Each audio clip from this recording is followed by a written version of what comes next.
Hurricane Florence attaining Category 3 status on Wednesday, and we are watching this storm very closely as it could have a potential impact on the U.S. eastern seaboard. This is the latest collection of our tropical models, and this did not look like this yesterday. Most of these models were suggesting a recurve.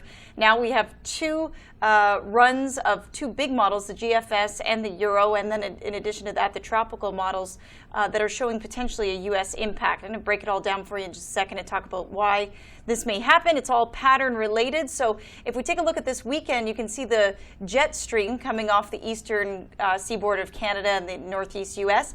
That is called a trough. So this weekend, if Florence, and by the way, the more intense Florence is, it has a easier time being picked up by the upper level flow as opposed to a weaker system. So if it does get picked up, then it'll move out to sea and will be harmless to everybody, which would be great news. However, if it doesn't get picked up with that trough, then the next feature we're watching for as we get into mid next week is an area of high pressure. And if that area of high pressure sits over top of Florence, it actually could block its connection to that jet stream, if that makes sense. So it won't get picked up. And as a result of it, it could make that landfall on the eastern seaboard, so it could just meander west very slowly. So here's two plausible scenarios for the track. We do have one as a major hurricane landfall into the Carolinas, potentially into the mid-Atlantic. This is the Euro, but the GFS has the same type of solution.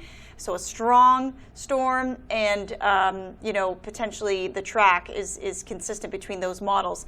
Then we have the Euro, a different run, shows it completely recurving out to sea. So I have a feeling we're not going to really get an understanding of where this storm is going to go, probably for another few days, but we'll be watching closely.